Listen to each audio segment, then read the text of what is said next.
live in a world ruled by tyranny, where knowledge is suppressed and ignorance is glorified. A world where propaganda and misinformation travel the airways at the speed of lies. But in the midst of the violence and chaos, a great awakening is taking place. And as the media empires continue to collapse, a new network is forming.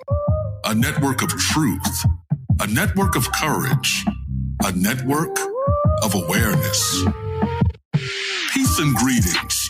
You are now tuned into the Network of Awareness podcast radio station, where we examine current events, politics, health, finance, and topics of cultural relevance in America and throughout the world, while bringing you insightful interviews with guests that will both educate and inspire you. And now, your host of the Network of Awareness podcast radio station, Aura the Informationalist.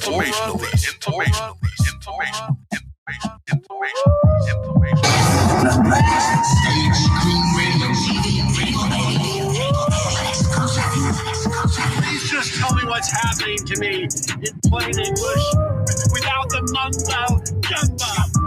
My aura is a network full of awareness and gifts like Aura, the informationalist. How you doing? How you doing?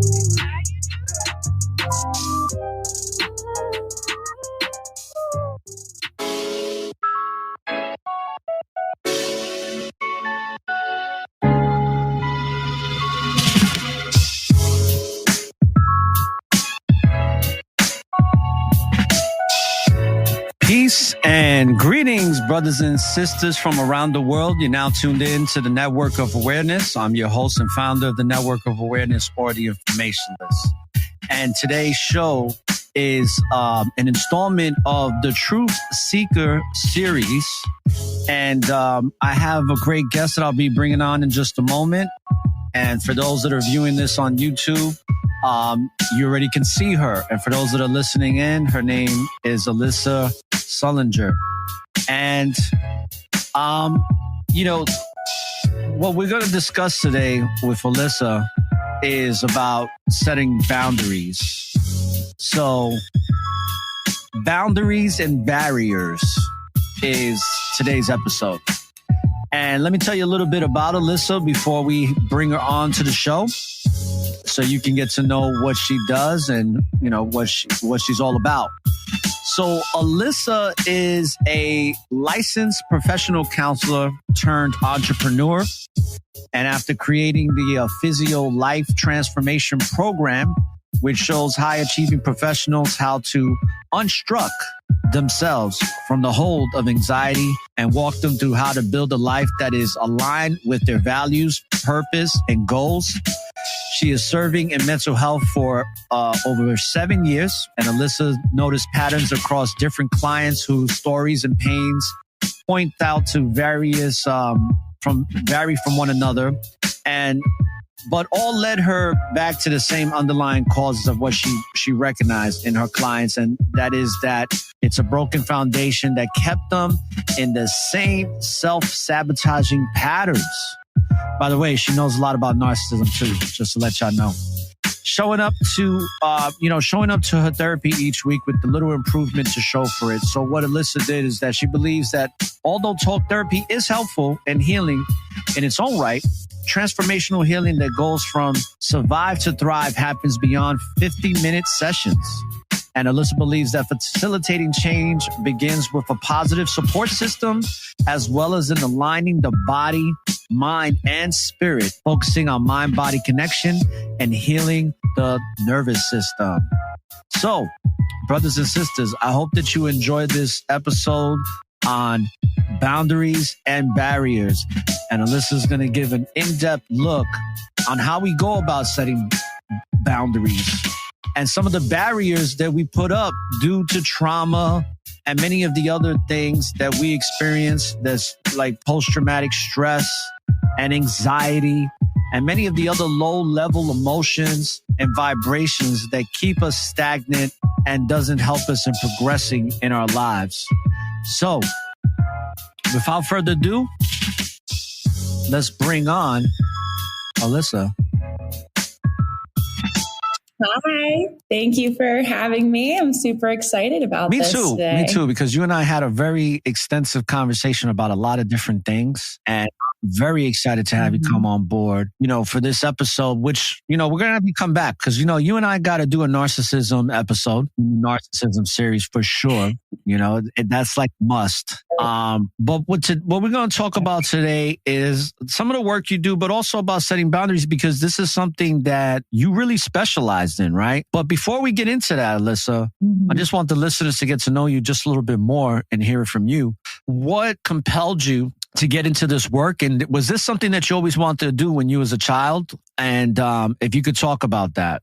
Yeah, definitely. So I have had, an overall interest in the field of psychology as a whole ever since I was like a sophomore in high school. I took my first AP psychology class. And I think a really big reason as to why I had such a strong interest at the time was because it would allow me to understand why people did the things that they did, why they acted the way they did, and why they thought the way they did, and how that impacts other people. So I feel like that goes even further back. So my actual interest in the field itself was 15, but I think that my interest in understanding human behavior and also understanding myself a little better comes back to my childhood. So I grew up with what I refer to as a harvesting attachment disorder. So I'm not sure how familiar your audience is with attachment theory in the realm of mental health, but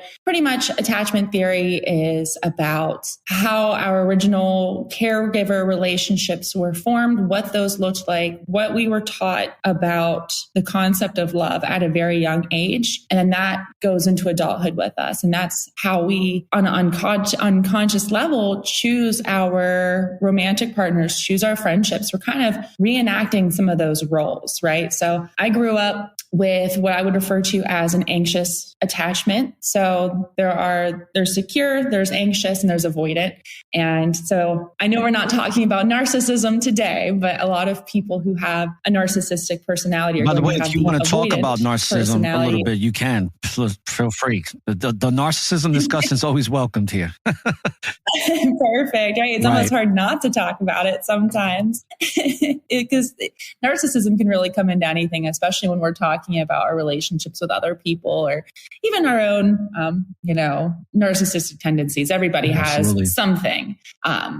So attachment, avoidant, secure, anxious. A lot of people with narcissistic tendencies are going to have more of the avoidant. So that's taking a step away, like love is going to hurt me, so I'm going to back away from it. Now, not everyone with an avoidant personality is a narcissist, but everyone who's a narcissist is going to have the avoidant attachment style. But anyway, so I was on the other end of that spectrum. I am more so the anxious attachment type. Which means that there is that fear of abandonment. There's that fear of space, of distance. And someone with a preoccupied, anxious attachment style, they're going to be always trying to fill in that gap, always trying to get that validation and that security.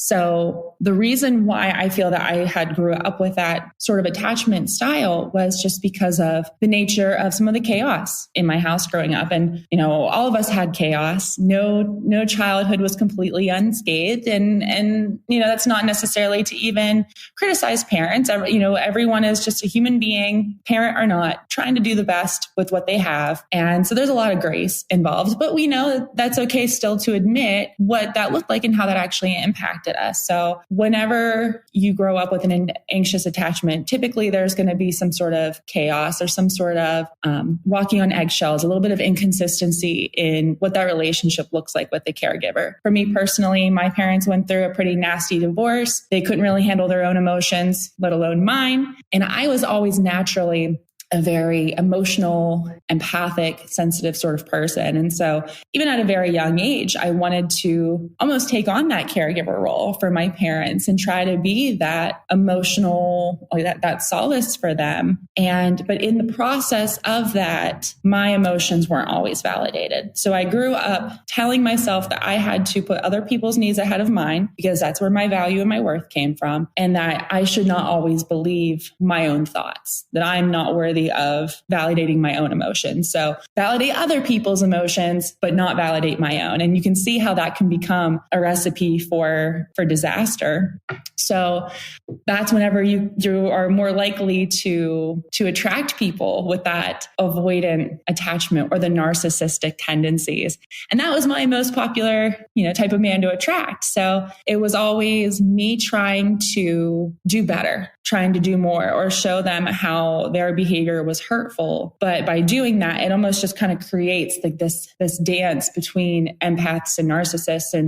And I will save all of that for a different episode since we're talking specifically about boundaries right now. But that was something that was really missing for me. For me, it wasn't, oh, this person isn't treating me right, I need to have a boundary here. It was, this person isn't treating me right, I'm doing something wrong and I need to fix this because the other person isn't going to. And so it really did take a lot of time to break that. It took a lot of, getting to understand myself and rebuilding that relationship with myself. And I feel like it really took me going through all my schooling, my master's program, and just working with clients and having a little bit of transference, seeing my own issues in some of my clients. And not only am I helping them work through some of those things, but I'm like, ooh, I'm kind of being faced with some of my own stuff here. And so over time, after breakups and just forcing myself to spend time with myself and rebuild that relationship, I was able to have that better level of confidence and able to set those boundaries and have more healthy relationships in my life. And I want to be able to help other people do the same. So my whole program itself is built around helping other people get unstuck from whatever it is that is keeping them from doing more, from filling whatever it is that they could be fulfilling if that they had the time, the emotional capacity, the physical capacity, what have you. I didn't have the emotional capacity because I was so bogged down by what was going on in relationships that I wasn't able to thrive. I didn't allow myself to thrive. And so by creating this program, I'm helping other people unblock themselves in that way. And boundaries is one really big thing that we're going to touch on in that program. So really long-winded explanation, but yeah, I started off just wanting to understand my own reality better. A lot of times in psychology, research is me search. So I did that research. I did the me search, did the me work, and decided that I wanted to be able to help other people along that healing process. And like you already explained in the amazing intro that you provided, that therapy is great, but there are limitations to it. And so I'm creating this program so that we can take some of those aspects of therapy that are very helpful and very healing, but kind of create a full picture, more of a, not necessarily a holistic approach in the way that it's used now, but yeah, just using more techniques. I don't want to give everything away, right? But using more than just what you can do in a therapy session to overcome some of these things that hold people back really, like with a really big stronghold. Yeah, I agree. Cause it's a process and it's a lifetime of therapy. I think that we all need in counseling, because we all need counsel and we all need to improve in our lives. And it's a gradual process, that self-reflection, where we always have to correct certain errors in our lives and certain things that we're not doing well that we could do better. And then there's certain things that we can get rid of for good, but we're not perfect. So we're going to make mistakes. That's why I think it's really good what you have in your profile and your biography about you can't just fix something in a 50-minute session. You can't fix it in 5 50-minute sessions, because it's an ongoing process. And whether the person's getting therapy or not, they still have to give themselves therapy and counseling and have those conversations with themselves where they really look into that mirror and take the time out to really evaluate who and what they are at the present time. And a lot of people are not willing to do that. A lot of people don't like to look at themselves honestly. They like to look at themselves with a lens that sugarcoats the way they perceive themselves. And then that's what makes them most of the time delusional. And that's a lot of what narcissists are, right? Because not only does it come from a deep sense of insecurity, there's usually something that stems from a childhood trauma. Like you were saying, none of us go unscathed. I know I don't. I was just like you, where very empathetic, didn't get a lot of emotional support as a child at all, really at all. Was neglected, abandoned a lot. I stayed over a lot of people's houses. That's why I developed friendships with friends more than family, just because it started out like that. And you always try, like, even to this day, it's not as bad as it used to be. And now that I've learned how to set boundaries in my mid-40s, I realized that for a long time, even when I was aware of it and I thought I had stopped it, I was trying to prove my worthiness to people, especially in relationships. So I completely understand. Can you let the listeners know kind of like, where does anxiety, the disorder of anxiety, come from, and like what causes anxiety to develop in a human being? And let me turn my phone off because I noticed my phone just chimed. But go ahead, you can continue. I'm just going to step away for a second. No, you're fine. Yeah. So anxiety, one way to really simplify what anxiety is when we're experiencing it is anxiety is lack of connection. It's lack of love in a sense. So if we're looking at love on a spectrum, on one end of the spectrum is love, one end is fear. So I feel like even just putting it in those terms, it makes it very clear that anxiety is coming from a place of fear. So physiologically, what is going on? It's the same exact process as, a zebra running through the jungle from the predator, from the lion. Half of our body shuts down. Half of our body is being activated. So the parts that are in charge of emotional reasoning, decision-making, digestion, those sort of things that keep our body flowing and like kind of in the constant tune-up sort of stage, all of that shuts down and we're just in survival mode. Because, if a zebra is being chased, it's not going to stop for, to grab a little snack or to use the restroom really quick. Like, no, it has one thing, one goal, and that is to survive. And its entire body now is only putting its energy towards survival. So what happens after the zebra makes it out of the way, out of harm's way, in the clear, it's going to pass the heck out because its entire being was in survival mode. So all of that energy was taken up. Things like indigestion are going to come into place because digestion was shut down that whole time. Irritability is going to spike. And that sort of experience is not exclusive to animals in the wild fighting for their survival. This is the exact same process that we are experiencing, but we're the lions. Instead, our lions are the expectations we put on ourselves. Lions are our finances, our relationships, our jobs. It's whatever that is making us feel like our well-being is in danger. And the reason why at the beginning of this, I said that the simplest way to put it is that it is lack of connection, is we are not feeling connected to ourselves. As you had said, that sometimes we can have this tendency of putting our worth into other external things. Whereas if we have our worth in ourselves, we can be anxious, we can be nervous, but it kind of ends there. We acknowledge it, we accept it, we move through it, and then it's done. Whereas when our worth and our value are in these external things, or how we show up or how other people perceive us, we are not connected to ourselves, let alone anybody else. And so that anxiety heightens and it heightens and it heightens because our well-being is at risk, because our well-being doesn't belong to us. We allow everyone else to dictate what our sense of worth is. So that is my simple way of trying to describe what is going on when we're feeling anxious. And then sometimes we might not be fully aware as to why we're feeling anxious. And in those situations, it's because our body is remembering something that our brain is not. So childhood is a really, really good example. There's a lot of trauma that can happen in childhood, and we might not remember the things that happened to us. We might not be able to tell the story of what happens to us, but our body remembers. Our experiences are stored in our bodies. There are trillions of books written about it. One of the most popular ones is called The Body Keeps the Score. And that whole book is talking about how our body has things to say to us. And if we listen, then we can work through those processes. We can heal that. We can heal the anxiety that is flaring up that we don't really understand its roots. But if we continue to try to ignore it and suppress it, then it's going to come back louder, and it's going to come back in ways that we can't really control. So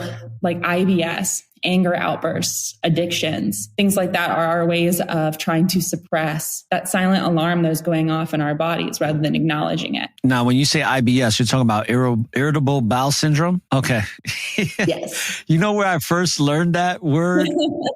When I was watching Along Came Polly with Ben Stiller. Have you ever seen that movie? Yes. I love that movie. So I like good. a lot of romantic comedies. And I remember he's like, I suffer from IBS. And she's like, what? He's like, irritable bowel syndrome? That was funny, man. So it's funny how you learn certain things from movies too. Right. It sticks with you. You remember what it is now because of Ben Stiller. Yeah. That's amazing. Actually, Ben Stiller is one of my favorite comedic actors, especially when it comes to comedy. You remember he had a show, right? On Fox that it was the Ben Stiller show. It got canceled after one season. No. Yeah, it was when he first came out. He had a comedy show and it was hilarious, but it didn't get a lot of good reviews, so they canceled it. And I think they canceled it after the pilot season of it. Like it didn't even go through a full season, but it was called the Ben Stiller Show. Look into it. He has a skit. He has a skit of clay figures that you got to watch it. It is hilarious. I'm not going to give it away. It's actual clay figures and it's a skit and it has to deal with a cop and criminals and a bank robbery. But not to go off in a different tangent. Now me and all of your listeners are going to be watching the Ben Stiller Show. I'm pretty sure you can pull it up on YouTube. What are some of the main contributors to anxiety today in America, in the United? I call it the United Shenanigans of America, by the way, on this show. Yeah.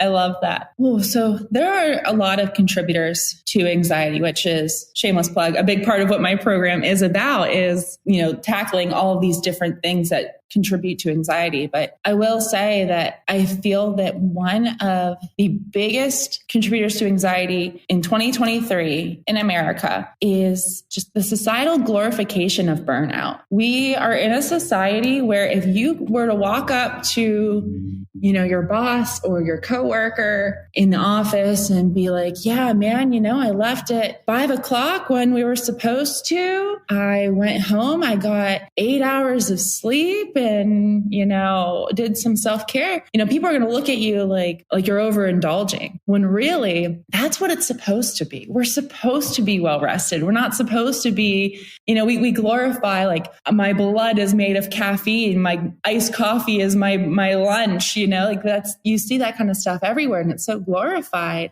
so we're at the point now where we're actually taking care of our bodies. People almost look down on it. And it might not really be what they say about it, but there's this silent reward for being the person who is sacrificing your needs the most, but doing the most and having the most on your plate. There's glorification around working 80 hours a week, not having work-life balance and not having nutritional meals and running on 3 hours of sleep and only drinking coffee and not being hydrated. And we also treat our bodies like two separate things. We have our physical health and our mental health, which is why I mentioned earlier that, our body keeps a score. It's going to be constantly sending these messages and these signals to ourselves that something is wrong. And so it is letting us know that emotional pain is still present by popping up in physical aspects. So migraines, IBS, things like that. And instead of getting to the root cause and understanding the mind-body connection, we're saying we're putting medication, we're getting physical medication for these emotional problems. And so we're not fixing the problems, we're just medicating them. And we're medicating them so that we can get through it. It's about stress management, not reducing stress. It's about managing anxiety, not reducing anxiety. And that is the biggest way that our society is creating a disservice for us as is. And then,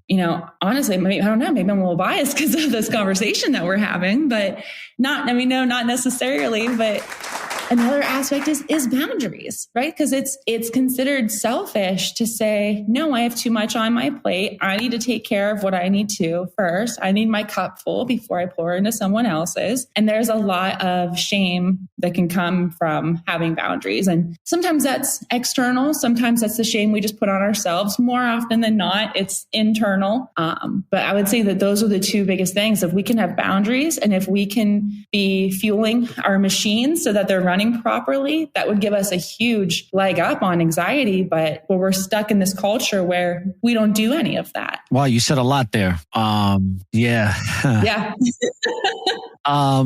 Something you talk about, and I'm going to pull it up here, is how do we stick to goals? And I'm going to do a two-part question this because how do we set goals and how do we stick to them? So how can somebody set the goals and then stick to them? But before you even answer that, right? So I guess I should ask you this question. Why don't people stick to their goals when they do set them? One big reason that people don't stick to their goals is because of the beliefs that they have about themselves. So somebody, okay. I feel like I just touched on something there. That was an issue for me. And I'll give you a great example. When I was supposed to start this podcast before 2020, 7 years prior, I was supposed to start it. So we're talking 2014, right after my nephew died. And I was thinking about starting a podcast because I used to do radio back in 2006 and 7. So when I actually started the podcast on my Spreaker network, which is my publisher account, I did like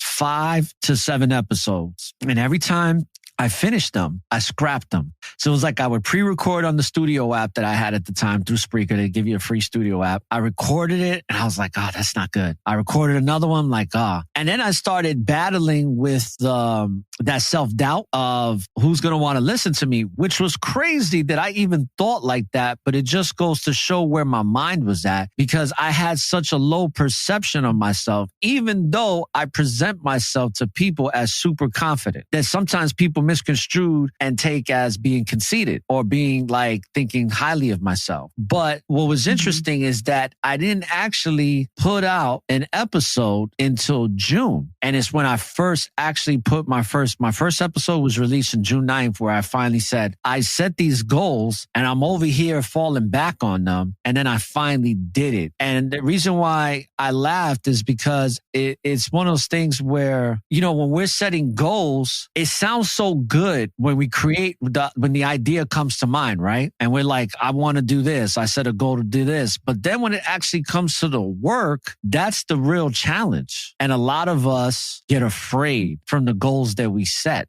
and then we wind up not setting them. Yeah, exactly. There's sacrifice that comes with goal setting, and it's a good sacrifice, but wanting to be ready and being ready are two different stages. Because if you're someone who, your goal is to maybe lose a couple pounds or to exercise more, just as an example, you're going to have to let go of the part of yourself that enjoys, whatever it is that is keeping you from that goal. So if you want to be exercising more, but you really like to sleep in, you're going to have to sacrifice that part of yourself that likes to sleep in. If you're someone who wants to lose a couple of pounds and, you have your favorite buffet, these are arbitrary examples, but, you can't keep this part of yourself while also trying to keep this other part of yourself. If you want to be a public speaker, you can't hold tight and white knuckling the part of yourself that is shy and introverted. You have to be willing to release that version of yourself to step into the version of yourself that is going to reach these goals. And so when I say, I'm not the type of person to guest speak on a podcast. Well, then you know what? You're never going to be the kind of person to do that because you've already decided, you've already set yourself up for failure. There needs to be the openness to let go of something, to replace it with something better, which leads me into another reason why goals don't last is because people are expecting instant gratification. They want overnight success. They want to go from being someone with no fitness routine, no nutrition routine, and then wake up the next day in a calorie deficit, going to the gym 7 days a week and thinking that, this is me now. This is the new life. And that's why New Year's resolutions fail. We wake up on January 1st or the first Monday after New Year's, and we think that we're suddenly going to be this whole new person. And that's not the case. So we make goals that are too big and we give ourselves too short of a timeline for them. And then when we don't meet that, we either get bored, we lose hope in ourselves and say, yeah, see, I couldn't do it in the first place. I knew that. Or if you mess up one time, you don't just fall down and get back up, you just stay down. And there's a lot of grace that needs to come with actual behavior change. Anything that happens overnight is going to go away overnight. But if we're trying to set real, true, sustainable change and sustainable habits, it's something that needs to be built into our routine. And so it might take. No, it's true. And go ahead, continue, because I have a lot to say about what you're talking about right now. Well, yeah, I was just saying that, to actually wake up the version of yourself that masters all these things, it might be you a year down the road, but that time's going to pass anyway. It's how we choose to use that time. If we can't have instant gratification overnight, can we settle for, the little bits of change that are going to happen along the way? Can we promise ourselves to still put in that effort a year from now? Because that's when we're going to see the changes and that's when we're really going to benefit from it. And with that, I pass. You said something earlier in when you were describing this about that microwave society, that instant gratification, it's on steroids these days. And I'm seeing it a lot with the younger folks. And I mean, people that are younger than me, people are in their early 30s, 20s, teens. It's like they become somewhat delusional from this as well, because they start doing things and they think that they are what they're doing, but they're not making the proper sacrifices and taking the proper patience to put in the time to work on their craft or whatever it is that they're doing to become exactly what they set out to do and to become, whether it's to be a musician, whether it's to be a cook, a chef, anything you could possibly think of, an engineer. And it's like now we have a society that has a lot of different resources technologically to where you can do certain things now from home that you couldn't do 30 years ago, where you had to actually go somewhere. But now you can learn how to play a guitar at home. And then you can be like, hey, I'm a musician. I play the guitar. And it's like, and it's like, you're not a good guitar player, bro.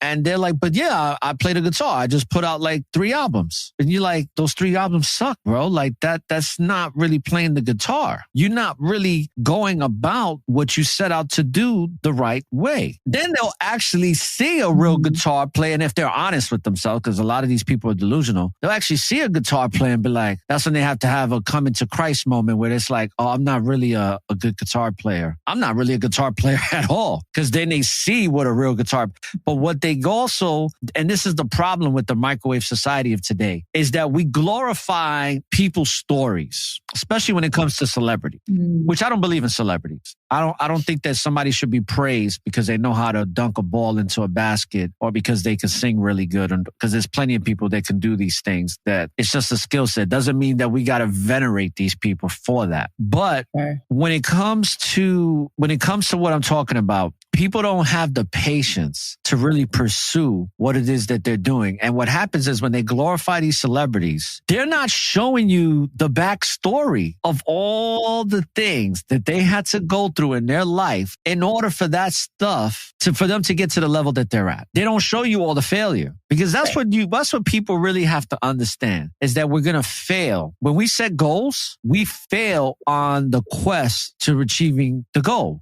But we don't stop because it's just temporary. But it's also a learning lesson to say, okay, I'm not supposed to do that now. I learned what's not to do, and I learned some things to do that actually work. And that's the beauty of the journey. It's not really the destination to where the goal takes you. It's the process in achieving the goal. And it's something I talk about a lot because I've achieved a lot of goals, especially in the professional environment. And it's like, once I got to the goal of reaching it, like I got the prize, I was like, that's it?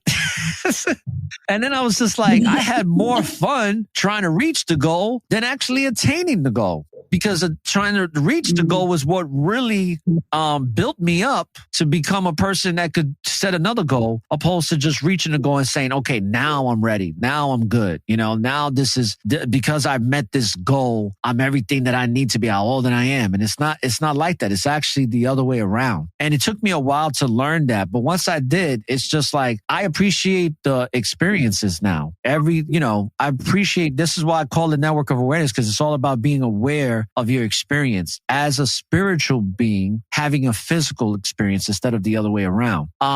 You talked about, people getting burnt out and how people will look at you if you tell them you get nice rest.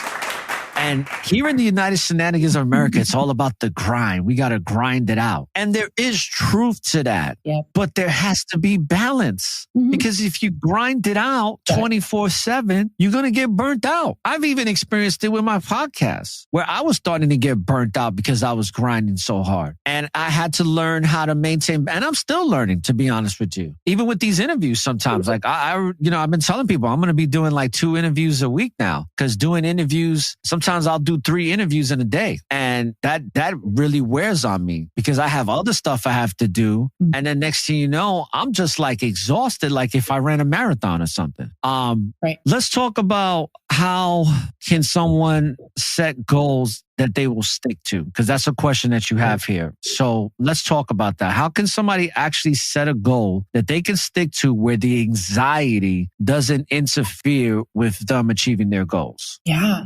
No, that's a really good question. And I like how you even specified so that anxiety doesn't get in the way of achieving the goals. So there are two trains of thought on that. And there is the structure for what it looks like to set a goal, a realistic goal, an actual good goal with good rooting, good foundation to it. So when it comes to actually deciding what that goal is and what it sounds like, a really good format to use is called the SMART goal system. So SMART is an acronym. So SMART goal is one that is specific, it is measurable, it is achievable, it is relevant, and is time bound. So rather than saying something like, oh, I'm going to work out more, that's my goal. Saying something like, I am going to go to the gym 3 times a week before work. That is a SMART goal because you're either going to do it or you're not. You can measure it, you can achieve it, and it's already scheduled in your day and it's very specific. So you're either going to meet that goal or you're not going to meet that goal. The R is relevant and the T is time bound. So putting some sort of timeline to the goal. Okay. I love acronyms, by the way. Yeah. So once now, did you come up with that yourself or did you get that from somewhere else? Oh, no. I mean, we can pretend that was mine, but yeah, no, that's just trigger the trade in the mental health world. Yeah. Thank you for being honest. Yeah. So that means you're not a narcissist. Go ahead. Love that. But yeah, so because if you just say, I'm going to work out more, there's nothing holding you accountable to that. There's nothing measuring what is more. Where are you at now? What is more? And so whenever we're just like, oh yeah, I'm going to do that more, there's no start date. There's no checking the box at the end of the day. Because you can say, oh, well, I'll do it. I'll figure it out tomorrow. I'll do it, and then you push it off and there's no consistency. But if we have the SMART goal, you're either achieving that goal or you're not, which then the fear comes in around goal setting. Like you said, trying to get around anxiety to set goals. Another thing that I had mentioned before is that we make our goals too big. So we make them too big. They're too lofty. And either we're too afraid to even leave the starting gate to try to reach that goal because we're like, okay, well, if I don't start yet, I can't fail. So I'm just not going to start yet. I'm going to put it off because it's too scary. Or we do fail and it's like, well, there goes that. I guess that's not happening anymore. I'm not the type of person. I don't have what it takes, etc. The best place to start is setting a goal that without a shadow of a doubt, you can meet. So if your goal is to, your non-specific goal is to work out more or to exercise more. Sorry. If you know that you can absolutely, without a shadow of a doubt, go for a 5-minute walk every single day, start there. Because then you'll be like, yeah, I did that. And now I can increase that goal. And then, you keep increasing the goal. You keep increasing the goal based on, and then that helps your confidence too, because no one ever feels good by not hitting their goals. That kind of makes us feel crappy. So we're trying to set ourselves up for success, and it may feel really small. And I do actually challenge people to set their first goal to be so small that it feels pointless, because if it's pointless, then it's already more than what you're probably doing, So if you want to work out more, but right now you're not working out at all, it's like, well, doing 5 minutes a day isn't even worth it. Like I might as well just go all in for an hour a day. Sure, if you're going to go in for an hour, but if you know that that's probably not going to happen and you're not there yet and you're still getting your bearings and you're still trying to build a routine and just trying to build consistency, there's no shame in going 5 minutes a day so that you can have that consistency. You can build that routine. And then, if 5 minutes is too much, bring it down to 3, and that's okay. And give yourself grace in that. That's a really big thing that we miss is we miss the grace. We miss just allowing ourselves to be human and reminding ourselves it's not about having 100% success rate. It's about making the sustainable change, which is, you had mentioned before that with the microwave society, it does need to be more of a process. It does need to be more of appreciating the journey, because if you can't appreciate the journey, you're never going to get to the end goal. You're not going to run a race and get out of the starting line and go right into the finish line. You have to run the whole race. And if you can, and we have the power to decide if we enjoy that race or if it sucks. So we get to choose if we're going to make the most of that journey to actually see it through and set ourselves up for success in that way. Absolutely. Let's give you another round of applause for that one, because how do you gain self-awareness if you're not going through the process of doing something that you want to accomplish instead of going the short route where you just go beep, beep, beep, beep, and it's like it heats up the food, and that food is not good for you. Because I found out that when you microwave food, the radiation that goes into the food and goes into your body, it actually hurts your body opposed to actually cooking a meal. Because if you think about it, when you cook a meal, you got to portion the right ingredients. You got to cut your fruits, your vegetables, whatever it may be. There's a process. And that process of fulfilling the desired goal, whether it be the meal, whether it be a job, whether it be your career, whatever it may be, it's so much more fulfilling. And that fulfillment brings about self-awareness. It's like, this is what I'm capable of doing. Opposed to these microwavable mutants that are out here that are just trying to get the quick fix. There's no fulfillment in that. And if it's what I call the temporary satisfaction. It's a temporary sensation. It is so temporary in the way that you receive the satisfaction from it. I had a guest call it an orgasm. It's like it comes and then it goes. You know what I mean? And there is a way to have that sensation last longer, in the sense that if you put in the proper effort and time in developing it, like being in love with a partner or having love with a partner, it sustains by putting in the work instead of just, doing like a one-night stand. You know what I mean? It's not going to work out that way. It's going to feel good for the moment, but it's not going to be long-term, because the long-term comes with certain struggles, pains, and failures, and ups and downs, but it's the whole process. It's not so instant. And I think that's a lot of what we're seeing with a lot of different industries now, where we're seeing this microwave society within industry, like especially with the music industry. Like when it comes to hip hop music, it's horrible, man. I mean, sometimes I'm just like, how do these people think this is music? This mumble rap, I just don't get it. It's like, I'm an island boy. It's insane. And then they look like they're supposed to be in an asylum too. That's the other thing. And you mentioned this. There's not a drug, like the pharmaceutical industry is wicked. People don't even know that pharmacology is actual witchcraft in the days of antiquity. Yeah, it's called I think pharmakia, or it derives from a Latin Greek word, but it's all witchcraft. And the Rockefellers is what brought this witchcraft into the United States and throughout Western civilization. People can go study it. It's all over the internet. It's not a secret now, and it's sad because a lot of my family is on pharmaceutical drugs and it's only making them worse. I don't take pharmaceuticals. The one thing that I might take from time to time, and I'm weaning off of it to where I'm using more herbs and supplements, is I'm allergic to my dog. I'm allergic to pet dander, believe it or not. So I take Zyrtec from time to time.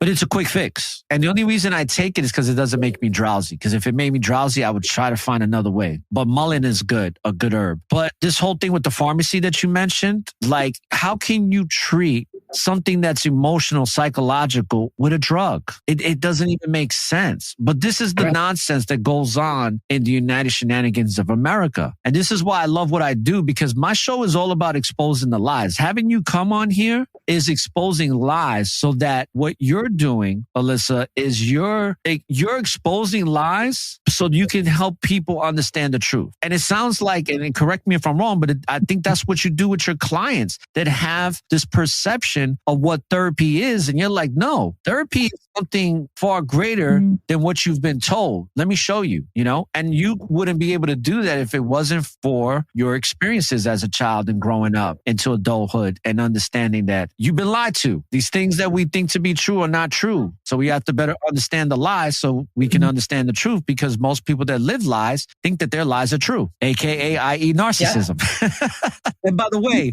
we can talk a little bit about narcissism if you want. You know what I mean? It doesn't necessarily mean we got to wait for the second episode, because, a lot of the people that are listening to this broadcast, when they do, they're going to be like, please talk about narcissism, because they love it. They love learning about it. It's such a big deal right now. It's so popular because people are starting to realize, and you mentioned this too, and let's talk about this. You said we're all narcissists. Dr. Ramani, the clinical psychologist, says that we all have traits of narcissism just to survive in the United States of America. And I thought that was a profound statement, because I was like, she's right.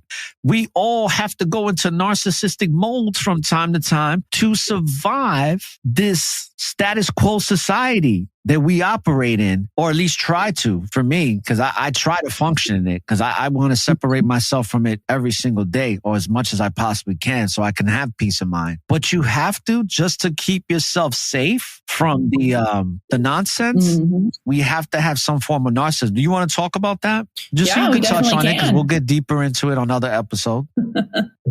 Yeah, no, for sure. I mean, as we mentioned before, no child walks away from childhood unscathed, and we do things for survival, for self-preservation. And so we all learn different ways of navigating the world in the way that protects our sense of self and our sense of well-being. And a lot of times those are traits that started out in childhood and grew up being maladaptive forms of handling adversity or handling offense or any sort of other situation, because at one point it did help us survive, but we're no longer in that same situation that we were in. And yet we're still reenacting our past. We're still reenacting our wounds. And a lot of times people that grow up to actually be full-fledged narcissists were raised by narcissists. So it's let's give her a round of applause. Oh, my mother is a narc on so many levels. But go ahead, continue. Oh, wow. Are you saying that you're a narc on so many levels too, then? I was.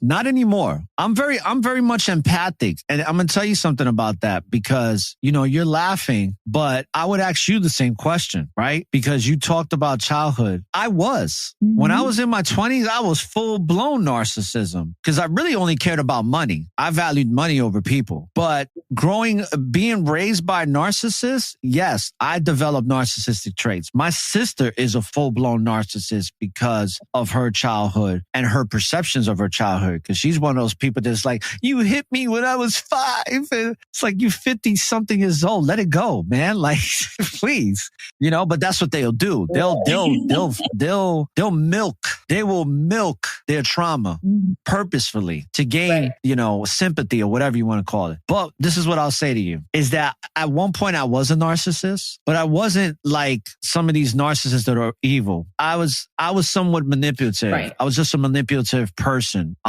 It's what made me really good in the sales industry too. The thing is that what I was having a battle with was the empathetic part of me that was the true me. And I was like, this narcissistic me is trained. It's because I've been in survival mode with a mother who was criticizing me to present day. I have a mother that criticizes me to present day, and I'll just give you a basic. I won't go too deep into it, but it's like, if I gain too much weight, which I've never been fat in my life, but my mother would be like, oh, you're kind of fat. You need to lose some weight. And then if I lose weight, she's like, oh, you're really skinny. You need to eat more. Like this is crazy. Never satisfied. And going through that as a child, I had to battle with trying to hold on to that empathetic side and have it emerge and have it be the dominant force within my spirit and my character and what type of person person I was because I knew that I wasn't like this person. I knew it didn't feel good. And I did. I'm more empathetic now than I ever have been in my life. And there's a lot of reasons for that. And it's been like that for a long time. But when you made that comment, I was like, is she trying to throw a jab at me or something?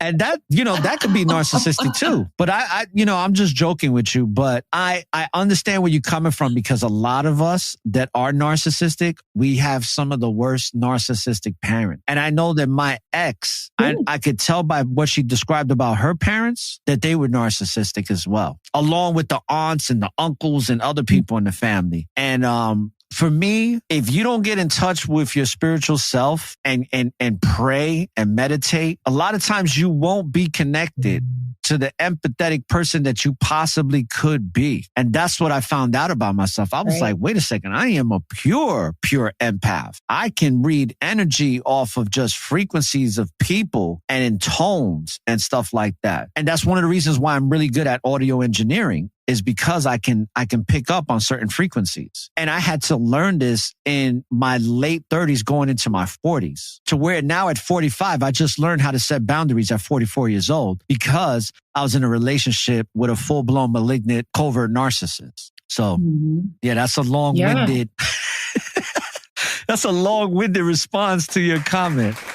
Because I was like, wait a second, she trying to say I'm narcissistic, but I knew what you meant by it, But I had to say that because it's like, it's real, man. It's real to have to look in the mirror and be like, wait a second, what am I doing here? And what I realized when I was in my late 20s, early 30s, and I didn't really understand narcissism for what it was, but I was like, based on this criticism, and it wasn't just my mother, it was my stepfather always putting me down, always making me feel like I wasn't good enough. There was always this spiritual presence. I say it's God, it's the Most High. It was always like, he's full of crap. What he thinks about you is so far from the truth. And then I would listen to that inner voice and be like, yeah, F this dude. Like, he ain't nothing. Like, get out of here. And, that led me down a dark path to selling drugs to get out the house and make money and all that. But it's all part of this journey that's led me to where I'm now, where I'm like, no, I am a beautiful soul. I've had enough people tell me that. I've had enough people tell me that I've been a blessing to their life. So I'm going to gravitate to that than thinking of myself less than because I've been criticized so much, even to present day, to where when I'm criticized now, right? Because, a lot of our parents don't change. They still treat us the same way they treat us when we was 10. Now it's just like I take a deep breath and I'd be like, Lord, give me the strength to deal with the things that I cannot understand, or I do understand, but I just got to deal with it, because there's sometimes, man, where I still battle with this, where there's sometimes I want to completely disassociate myself from my family, and I know that I can't do that. Mm-hmm. It's not the wisest thing, but I do separate myself from them in a healthy manner. And it's probably been the best thing I could have done. But I don't want to have a therapy session with you because I feel like I'm laying on the couch and being like, Alyssa, when I was 15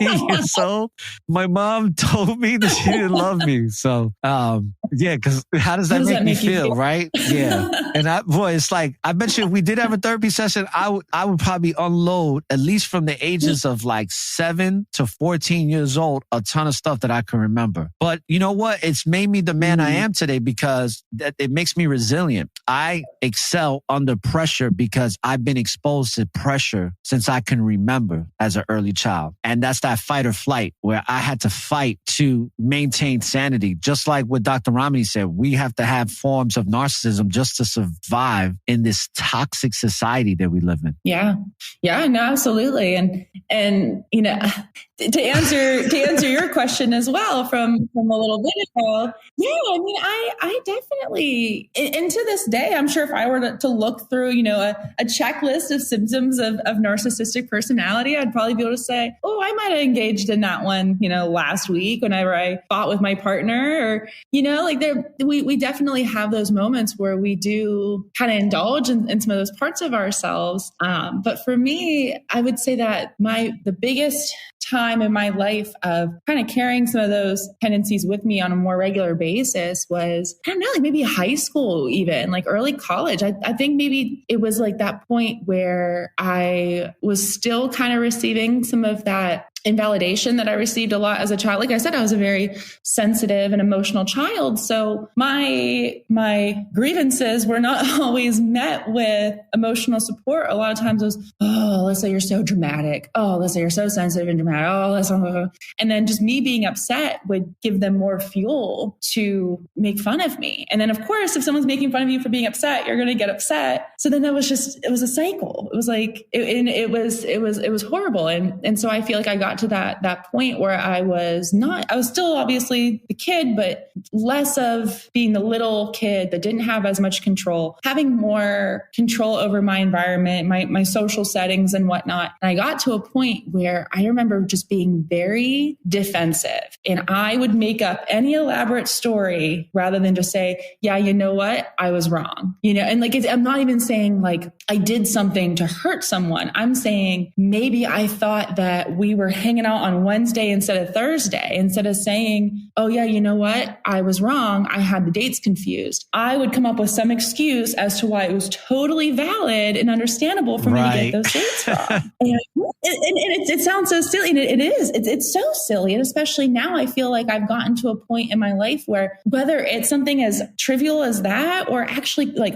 hurting someone, even if it's unintentional, people are going to have so much more respect for you being able to acknowledge what you did wrong or acknowledge your mistake than they will ever be able to respect you trying to cover for your mistake. And I think that whenever I realized that in life was whenever I was able to say, okay, it is safe to make a mistake. It is safe to get things confused because, right, like as you've mentioned, people who are narcissistic, they don't have that sense of safety within themselves. It's all external and it's all this facade of being this very confident person when really there's no confidence to be found. And so if you are just walking around with this inflated sense of self that's not real, it's really easy to poke holes and deflate that. And so you're going to feel like extra like protective of that. And you're going to have those guards up tenfold. And that's definitely where I was at one point in my life, where those tendencies, and of course, we're all going to have those tendencies pop up here and there. Now it's just a matter of being able to hold ourselves accountable for it, to try to lessen the frequency, or to acknowledge it, to say, you know what, hey, I messed up and I shouldn't have done that.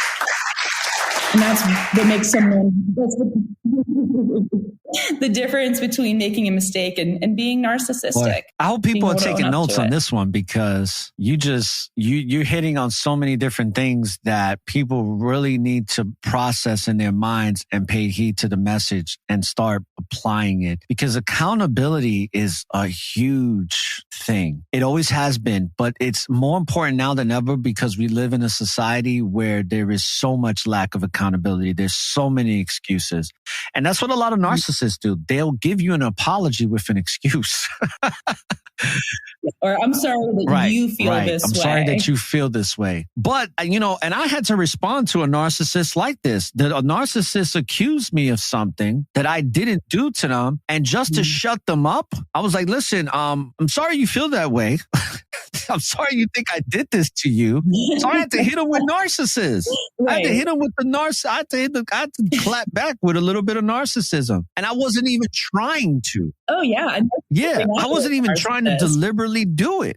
I just wanted her to shut up. I just wanted her to close her mouth. And I was like, how can I get this person to shut the F up? Okay, what do you want me to say? Oh, I want you to apologize to me. I was like, hey, I'm sorry for whatever you think or thought I did to you. Even though I didn't do it to you, whatever you think I did, I apologize for that, okay? Is that good? And they was like, no, it's not good enough. And it's like, so what are we doing here? You're just evil. You just want to try to hurt me. You just want to try to destroy me. And it's crazy how a lot of narcissists won't feel satisfied until they take you out, until they have to see you completely be distraught to the point where you're just like, please help me. They'd be like, hey, I can help you. They want to destroy you. So then it's like the government. It's like they create a problem, they get a reaction, and they bring you the solution. It's like, we live in a very narcissistic society in almost every aspect of our lives, where it's that constant manipulation of lies upon lies. That's why I have a Legacy of Lies series, because that's all we live in. This whole country is based on a legacy of lies. I have a family member that I talk about that still believes that Benjamin Franklin discovered electricity by finding a kite with a key. Okay. And by the way, I hope you don't think I hope you don't think. I don't know what you're trying to say instead, yeah, but I'm open. For somebody to still think that Benjamin Franklin discovered electricity when he flew a kite in the air and with a key and it's like, wow, man, I got to shake my head and be like, okay, and this is why I said I could talk to you for a long time when we first spoke about this, because it's such a crazy topic. But what I want to talk to you before you go, is boundary setting, right? The topic of discussion. I had a lady come on, Donna Tangian, and she heard a quote saying that boundaries are not necessarily barriers, but doors that you allow people to walk in and set certain conditions to welcome in them to the door. And she was like, so if you're going to walk into my door, understanding what you're coming into and respect that, because if not, you can't come in. And I thought it was great. A lot of people responded to that comment. She didn't take credit for it. She said she heard it somewhere. But in regards to all that, what advice, what suggestions from your professional career, your personal experience, everything that you culminated to present day, what advice can you give to people on how to properly set boundaries in their relationships with others? Yeah, that's a really good question. So first, I think that a big reason that we struggle to even set boundaries in the first place is because people pleasing is such a natural tendency. We need people to survive. And as a child, you need your caregivers to survive. As an adult, you need to make your boss happy in order to get a promotion. You need collaboration. You need to make other people happy in order to have success. But it becomes excessive when it's second nature. And whenever we are depleting ourselves or taking time away from the things that are that matter to us, the things that are meaningful to us, in order to fill up someone else's cup. Now, of course, it's always great to do a favor. I'm not saying that it's 100% unacceptable to ever put someone else's needs above your own, because that's not true either. But we end up growing resentment. We're angry and resentful because people are not abiding by boundaries that we're not even setting. So a great place to try to start setting boundaries first is with yourself. And we don't really talk about what that looks like in terms of setting boundaries with ourselves. But a lot of people are very uncomfortable with the idea of setting boundaries with other people. And first of all, I do want to specify there that just because something is uncomfortable doesn't mean that it's the wrong decision.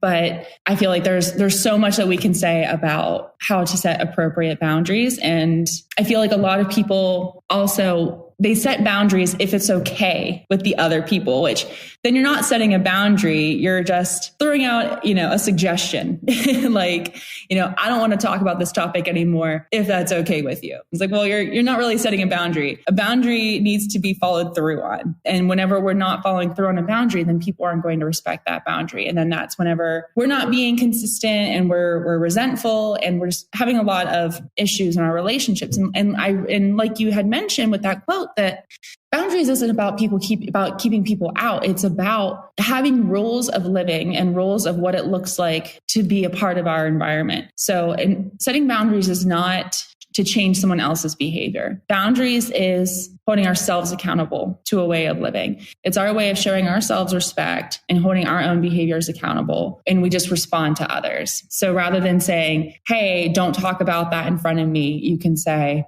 if you are going to talk about that topic, I'm going to remove myself from the room or the table or the setting until you're done. So it's not an ultimatum. A lot of times people try to go about boundary setting if they are comfortable enough to boundary set without letting guilt get in the way. It's more about telling someone else what they should be doing. Whereas boundaries is allowing people to act the way that they want to act, but just letting them know what the natural consequence is going to look like from that. So right, we're not cutting people out. We're protecting ourselves in our relationships. So whenever I said that a good place to start is with ourselves, is getting clear with what we want our boundaries to be, what we want our way of living and our way of interacting with our environment to look like. So getting clear with yourself, what you will accept, what you will not, before even talking to another person about it. Because sometimes, especially if you're dealing with someone like a narcissist, they're going to manipulate. That's whenever a boundary becomes a suggestion, because you're talking about how you're feeling and they're bartering. So there's a difference between compromise and not having that boundary, not getting anything there, right? So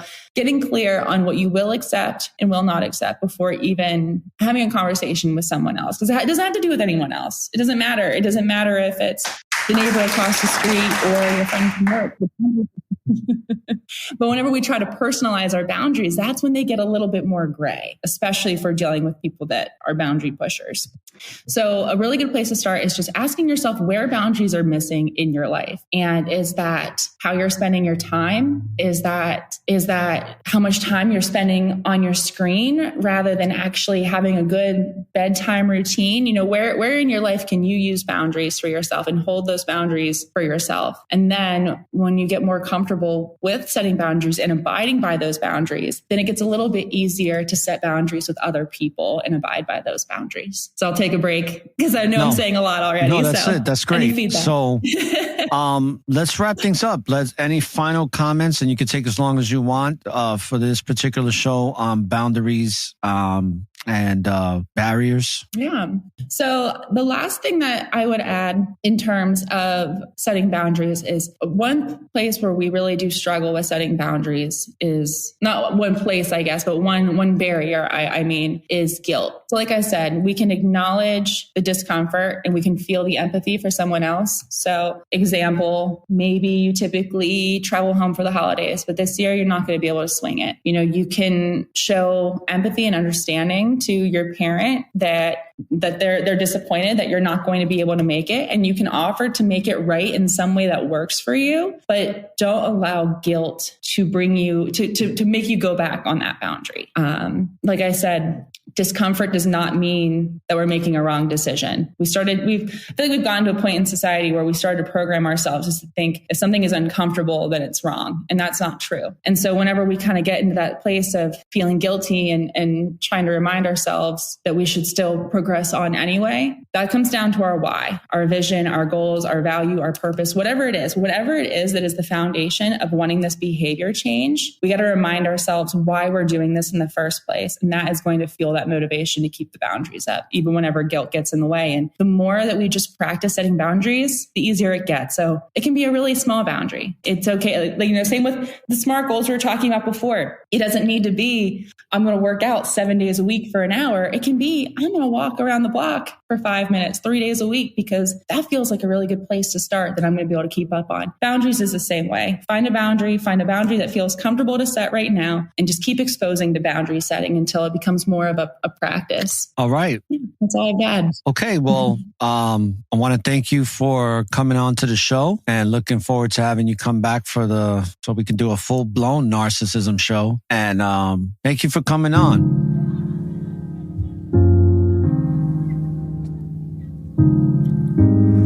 All right, brothers and sisters, I hope that this episode on boundaries and barriers with Alyssa Sullinger gave you great edification. I know it did for me. And just remember that it's important to be self-aware and understand what's going on what's inside of you. And don't let anxiety be that slow death for you. Understand setting boundaries is a positive thing. Do it accordingly with everybody that's within your life and in your circles.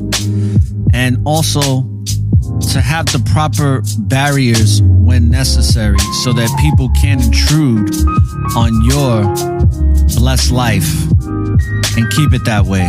So with that being said, I want to thank you, brothers and sisters, for tuning in to the Network of Awareness. Or the informationless, saying when you live in the present, there is always an opportunity for a new beginning. And don't look for the light at the end of the tunnel, because the light is and always will be within you. So light up the tunnel and find your way through the darkness. Peace, love, and light. And Barakatah. and shalom, brothers and sisters. Until we meet again,